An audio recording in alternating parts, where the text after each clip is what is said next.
Hello, Saskia, devotional goddess here.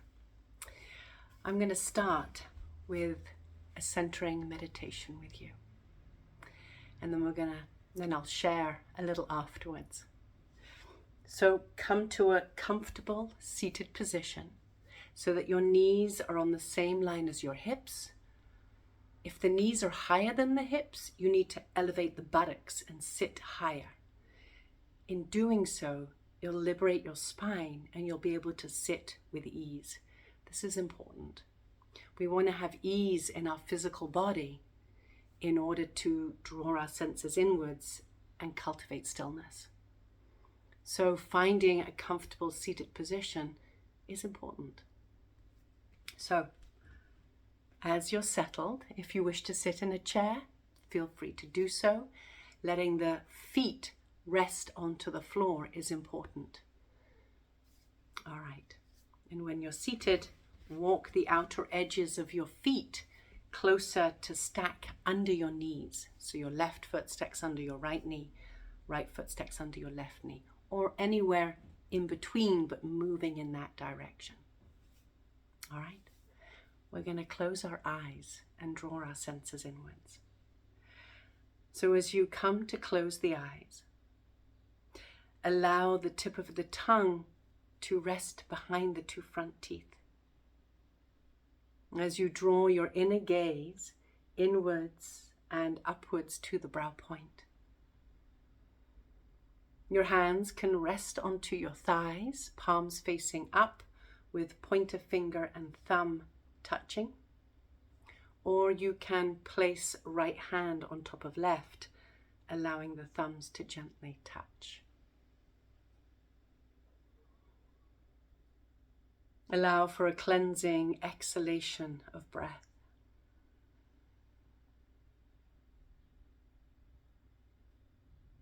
Drawing the breath in through the nose and slowly, steadily exhaling out through the nose. The breath in and out through the nose is key to regulating the central nervous system. As we draw the breath up through the nose, let it travel down the back of the throat, expanding your lungs and drawing deeper, expanding into your diaphragm. As you exhale, slowly allow the breath to leave from the diaphragm, out, expelling from the lungs and leaving through the back of the throat and the nose.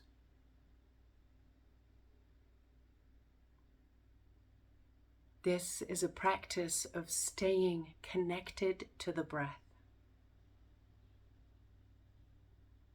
witnessing and remaining present to the inhale with a soft pause at the top and the slow, steady exhalation with a soft pause at the end.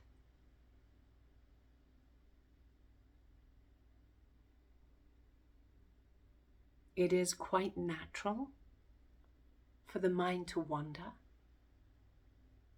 but the practice is to disrupt the mind, the ego, from taking us down the garden path, if you will, and drawing you back to your breath and back into this moment. This is the practice. So know that it is normal for the mind to wander, but we can have greater mastery over the mind by guiding it back into this moment. And this is the practice of staying present to the breath, investing this moment to be grounded, feeling the buttock bones or the sits bones descending into the earth, finding that union with the breath, As you observe that steady, cleansing inhalation and the long, steady, cleansing exhalation.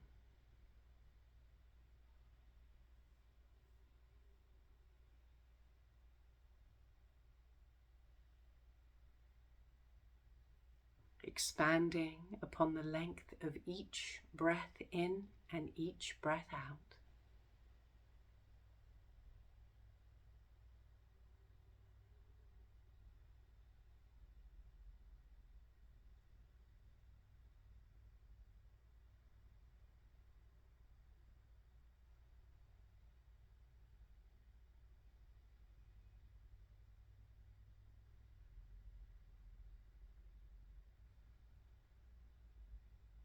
And allowing for the gentle pause at the top of each breath and at the end of each breath out. It's like a full stop, a period at the end of each sentence. That pause of acknowledgement, and then drawing the breath in once again. And it can become a very rhythmic connection.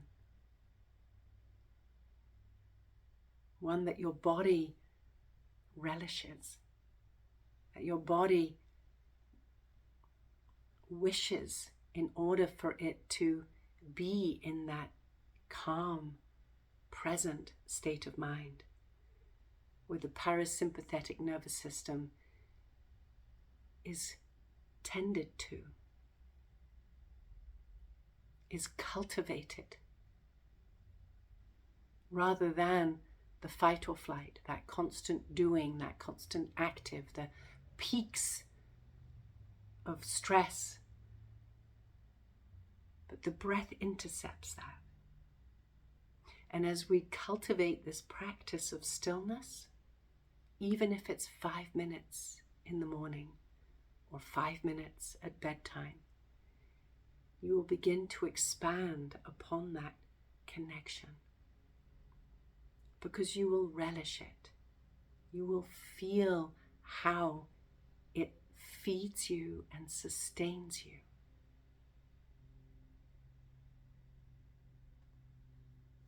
And yes, there will be those days where the mind is agitated, the body is fidgety. But I encourage you to be persistent, to maintain that connection to your breath, to show up for yourself.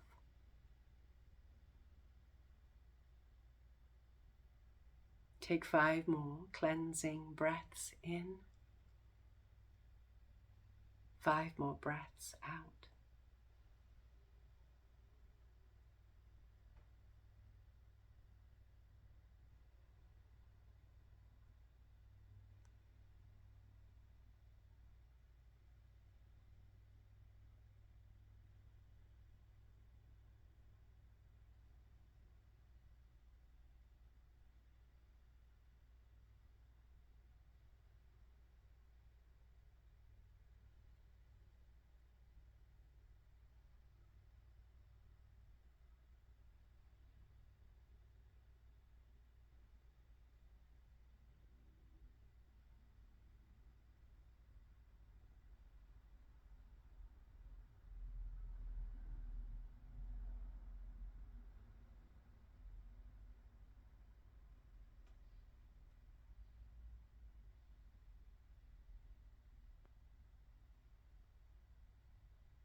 When you are ready, come take your hands together in Anjali Mudra at the heart in prayer position.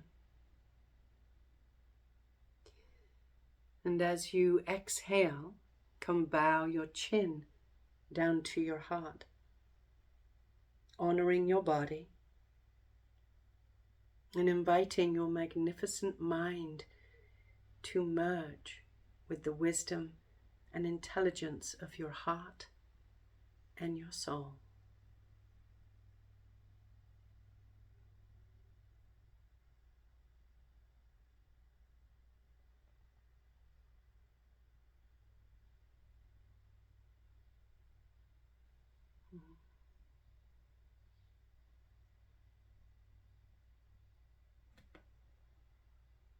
Take a couple of breaths as you come to open the eyes back into the room.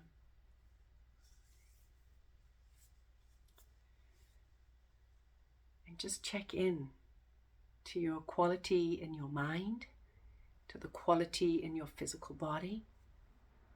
How do you feel? A friend once told me, or shared with me, that when her husband and her were going through a rocky patch, she made a point of sitting with him every night in the sitting room. Even if it was in silence, if they couldn't find common ground to speak with each other in that moment because they were both processing. And as uncomfortable it was for her to be in the same room because of the tension, she still showed up because she knew it was important. She knew that this was a patch they were going through, but it wasn't the end. And she stuck it out. And that allowed for profound healing within their relationship. How often do we check out within ourselves? How often do we check out when we are in an uncomfortable situation? When an uncomfortable memory arises, do you notice you check out? When you feel overwhelmed, do you notice that you check out? Cultivating a meditation practice helps us to stay connected to ourselves.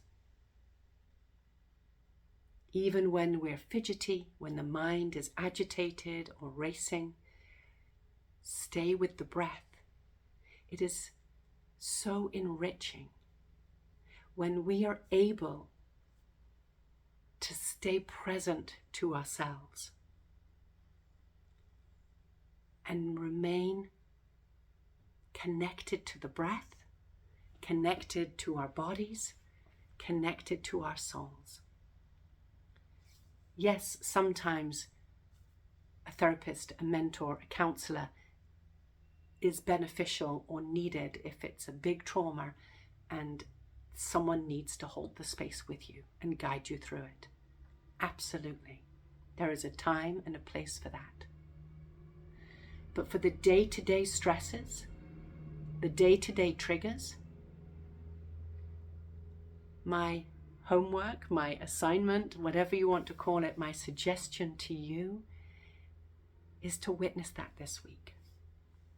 Because we get to a certain point in our lives that we become the adult to ourselves. And it's time for us to put aside, oh, but my parent, my mum wasn't there for me. My dad wasn't there for me. Do you know what they did? They deserted me in this way. They deserted me in that way. Whatever that storyline is, every time we go there, we disempower ourselves and we put the healing outside of us. And the healing is within us. Only we can reclaim the wounded parts of ourselves. Even if that family member or that person apologizes to us, if that ever came to be, if we have not cultivated the healing within ourselves, we would still make up a story. Oh, they don't really believe it. They're still bad. They still did this. They still did that. We wouldn't be able to receive it. But when we do the work within and parent ourselves and cultivate that reconnection of the wounded parts within us, ourselves, that is when healing happens. And it can be profound, and it will have ripple effects, and it is an ongoing journey and an ongoing process, because this is the human experience. There's no way around it. We can, for a certain period of time, walk around it, but there comes a time we need to walk through it. And to be present to that discomfort and have the bandwidth for us to hold it, breathe through it, and heal it. And our meditation can be a start to that, so that we cultivate that showing up for ourselves. Grounding, truth, and breath. 3 powerful components that will allow ourselves to heal.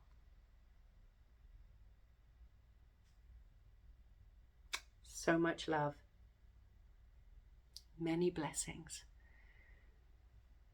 When I teach my workshops, when I teach my yoga classes, when I work with my private clients, these are the 3 things that we work on consistently, so that I can share with you the tools of empowerment for you to create the change in your life and to begin to witness the powerful, magnificent devotional goddess that you are and that resides within you. So much love. Take care.